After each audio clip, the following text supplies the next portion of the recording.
Gentlemen, I propose a toast to those we lost on the mission and those who have passed away since. Thank you very much, and may they rest in peace.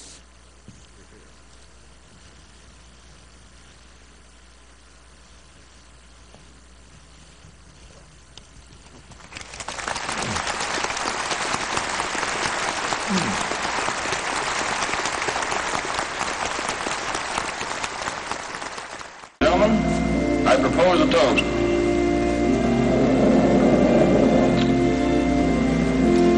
To those who gave their all in the success of our mission in 1942, and to those who have since joined them.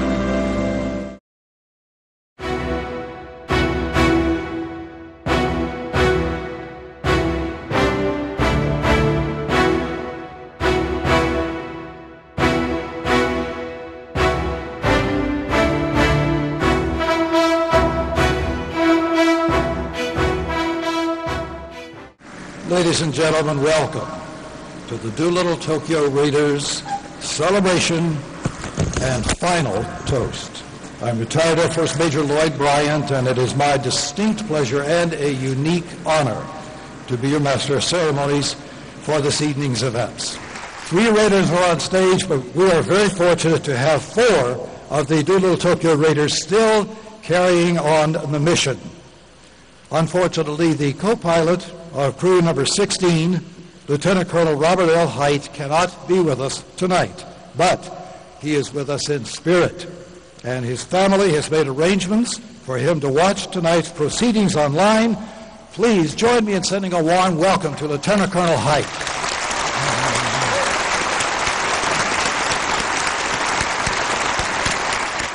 Tonight is a Raider family event, and we want to recognize all of the families. So please stand if you are a family member of a Doolittle Tokyo Raider. Wow.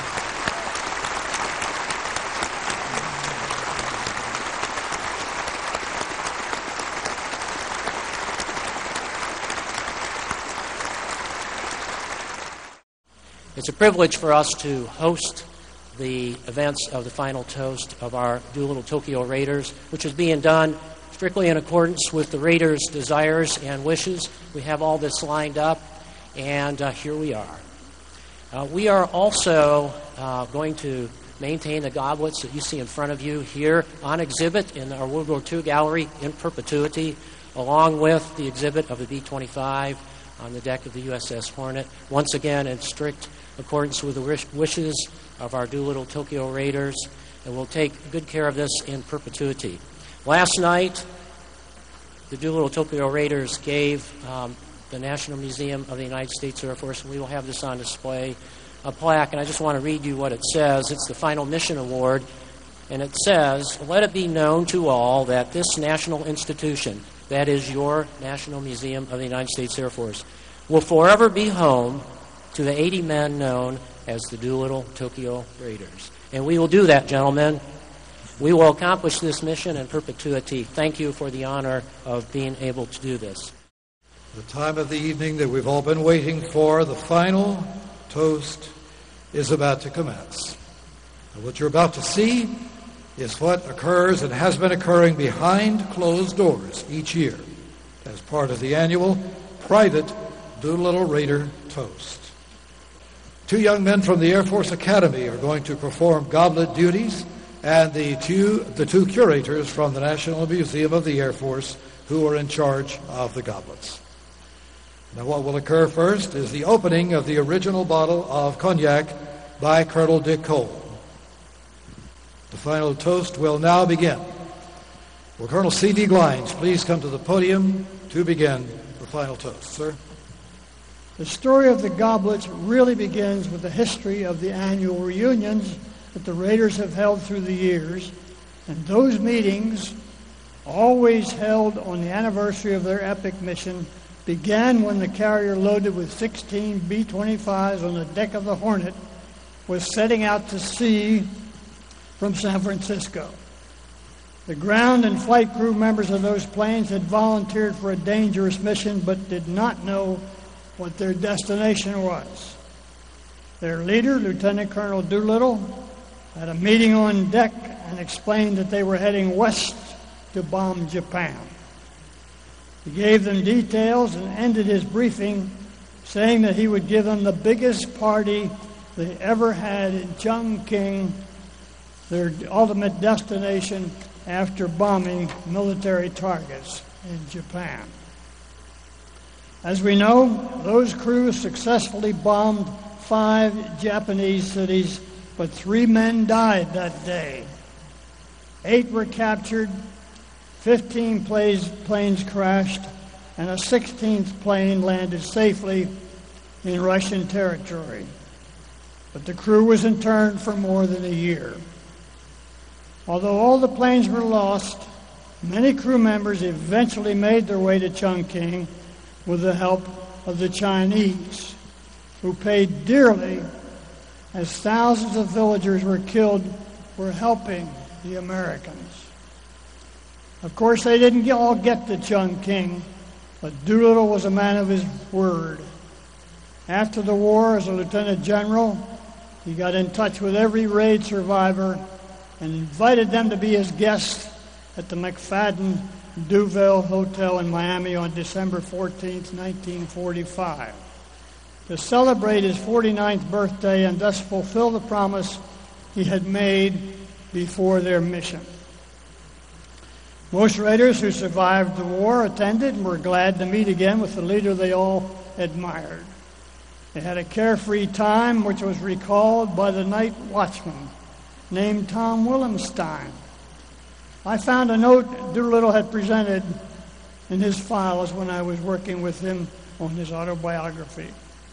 It said, and I quote, "The Doolittle boys added some gray hair to my head. This has been the worst night since I worked here. They were completely out of control. I let them make a lot of noise, but when 15 of them went swimming in the pool at 1 a.m., including Doolittle, I told them there was no swimming allowed at night. They were in the pool until 2 a.m. I went up twice more without results. They were running around in the halls in their bathing suits and were noisy up until 5 a.m. Yes, it was a rough night." The hotel manager was not upset when he read Willemstein's report. He gave it to Doolittle, saying that his boys had earned the right to make all the noise they wanted in his hotel, and asked them to autograph the report, which they did.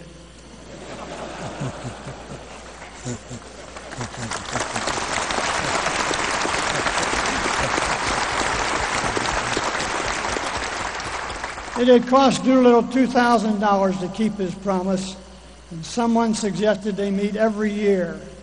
Doolittle said he'd be glad to meet with the Raiders, but everyone had to pay his own expenses.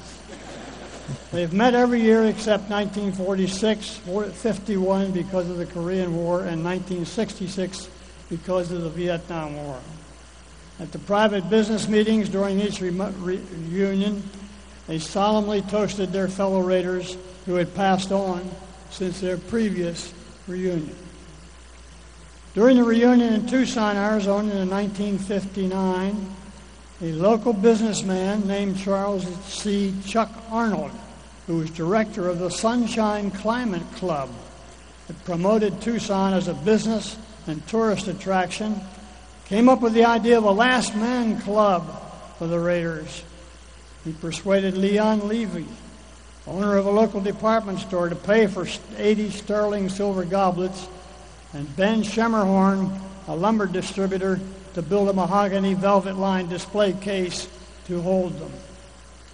They were engraved by Frank Patania, a local silversmith who specialized in making sterling silver originals, and engraved the goblets with the names of each raider so they could be all read right side up or upside down. A special bottle of cognac that had been laid down in 1896, the year of Doolittle's birth, was to be displayed wherever the goblets were located. It was the original intention that the last 2 raiders would give their last toast together together to honor their fallen comrades or turn each other's goblet upside down. The goblets were transferred from Tucson to the Air Force Academy in Colorado Springs for safekeeping and display in Arnold Hall between reunions. During the following years, the display case was transferred to the reunion sites, and the goblets were transported in a unique portable transport case made by Lieutenant Colonel Richard E. Cole, co-pilot on crew number 1. Since that time, it has been traditional that outstanding Air Force Academy cadets are chosen to escort the goblets at every stage of a reunion, often at a civilian-owned B-25. And that cabinet is what you see here with the goblets that Colonel Cole made. And it's easily transported rather than a huge shelving that would be difficult to handle aboard a B-25. In 2006, by agreement between the Raiders, the Air Force Academy, and the National Museum of the Air Force, the goblets were transferred here to be on display in perpetuity and continue to honor the 80 men who rose to the challenge and accepted the risk of certain death when our nation's life has been threatened. As most of this audience knows, the surviving Raiders held their last public reunion at Fort Walton Beach, Florida, in April of this year, and agreed to hold this meeting with members of all Raider families to honor those who shared their epic mission 7 decades ago. At this time, I will call the roster of the 80 Raiders. It will be appropriate if members of the family wish to rise in place as their Raider's name is called. Roll call consists of these names. Crew number 1, James Doolittle. Richard Cole. He is here. Henry Potter, Fred Bramer, Paul Leonard.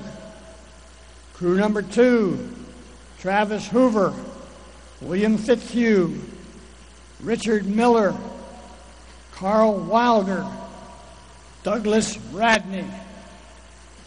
Crew number 3, Robert Gray, Jacob Match, Charles Ozick, Aidan Jones, Leland Factor. Crew number 4, Everett Holstrom, Lucian Youngblood, Harry McCool, Bert Jordan, Robert Stevens. Crew number 5, David Jones, Rodney Wilder, Eugene McGurl, Denver Truelove, Joseph Mansky. Crew number 6, Gene Hallmark, Robert Meader, Chase Nielsen, Donald Fitzmaurice, William Dieter. Crew number 7, Ted Lawson, Dean Davenport, Charles McClure, Robert Clever, and David Thatcher. Yeah. Crew number 8, Edward York, Robert Emmons, Nolan Herndon, Theodore Laban, David Pohl. Crew number 9, Harold Watson, James Parker, Thomas Griffin, Eldred Scott, Wayne Bissell. Crew number 10, Richard Joyce, Royden Stork, Horace Crouch, George Larkin, Edwin Horton. Crew number 11, Ross Greening, Kenneth Reddy, Frank Kapler, Melvin Gardner, William Birch. Crew number 12, William Bauer, Thad Blanton, William Pound, Omer Duquette, Waldo Byther. Crew number 13, Edgar McElroy, Richard Knobloch, Clayton Camel, Adam Williams, Robert Bourgeois. Crew number 14, John Hilger, Jack Sims, James Mashia, Jacob Ironman, Edwin Bain. Crew number 15, Donald Smith, Griffith Williams, Howard Sessler, Thomas White, Edward Saylor. Yeah. Crew number 16, William Farrow, Robert Height, George Barr, Harold Spatz, Jacob DeShazer. That completes the list of Raiders that we are honoring tonight. And it is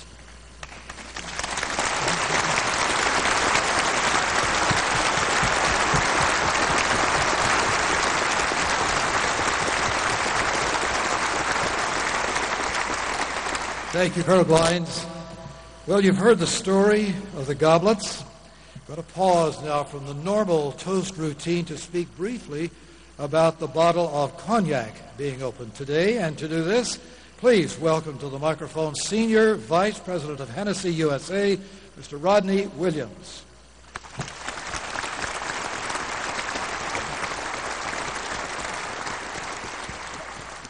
On behalf of Hennessy, I'd like to thank everyone for the privilege of being here and the humble honor it is to be associated with the final celebration of and toast to the Doolittle Tokyo Raiders.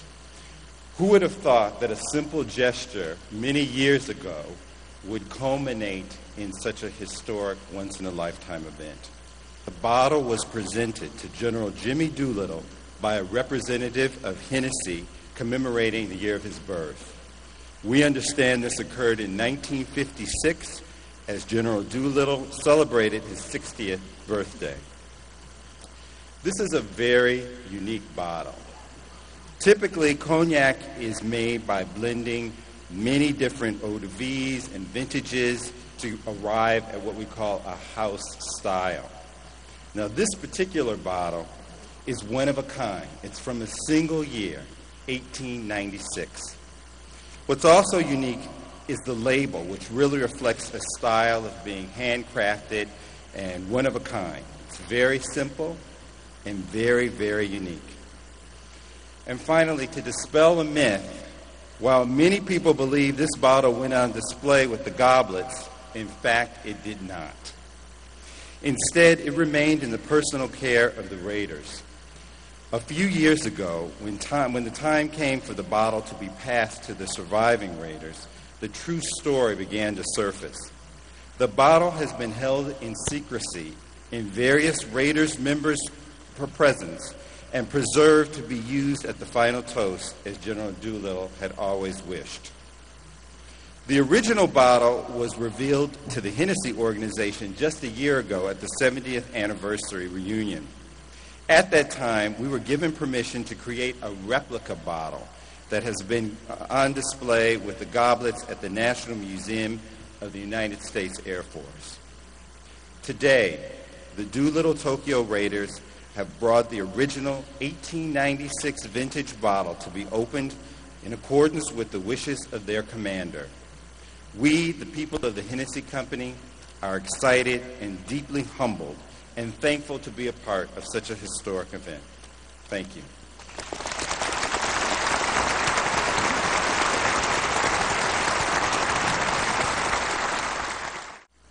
Mr. Casey will remove the original bottle of cognac from the original box in which it was presented and transfer it from the goblet table to the presentation table. This is the first time this bottle has ever been presented to the public.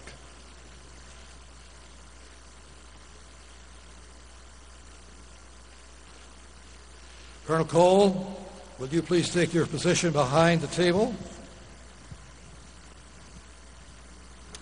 And Colonel Cole, will you please open the cognac?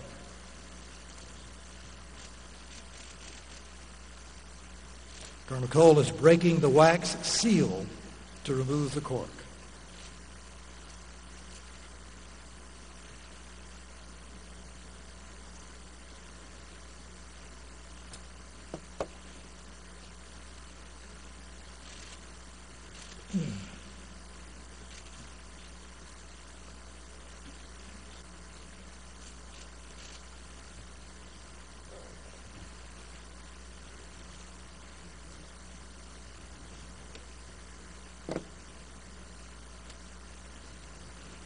This is a tough one. It's a tough one. It's been there a long time. Let me hold it for you, okay? Okay. Go deep.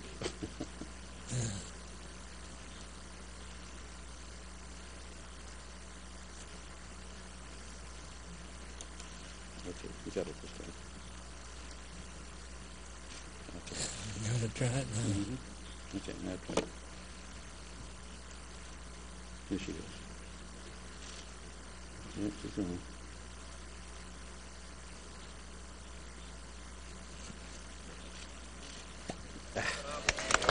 All right. Congratulations.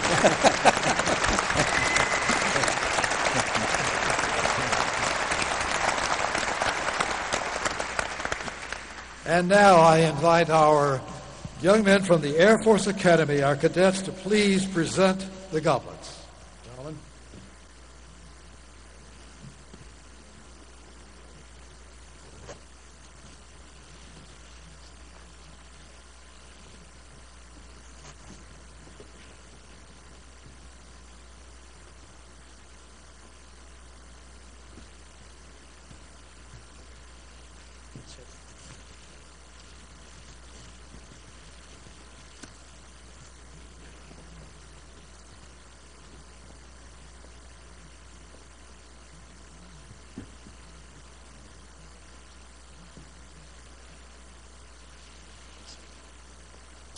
Mr. Casey, will you please pour the cognac?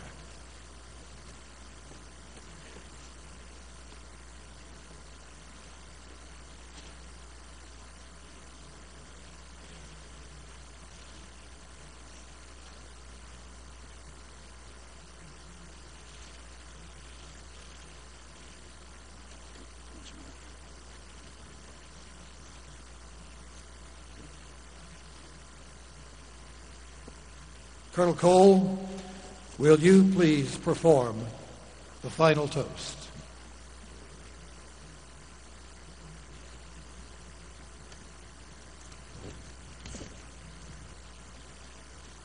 Gentlemen, I propose a toast to those we lost on the mission and those who have passed away since. Thank you very much, and may they rest in peace.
Ladies and gentlemen, please be seated.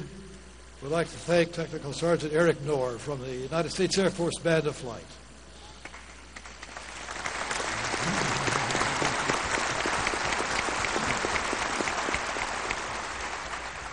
And now, Colonel Glines, once more, the podium is yours.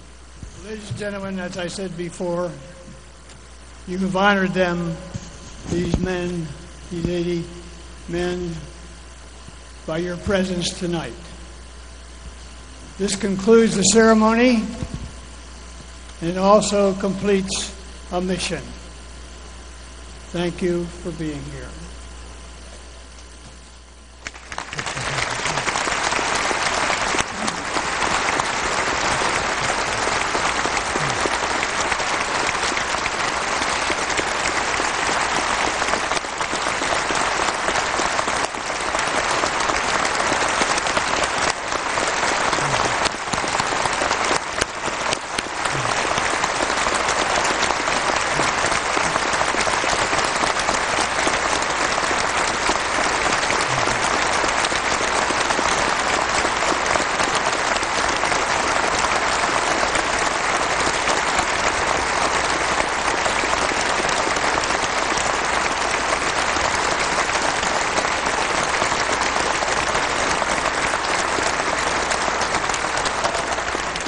Those of us who love the Doolittle Tokyo Raiders and have followed their story all these years and have gone to so many reunions are so thankful for you allowing us to share in this historic event.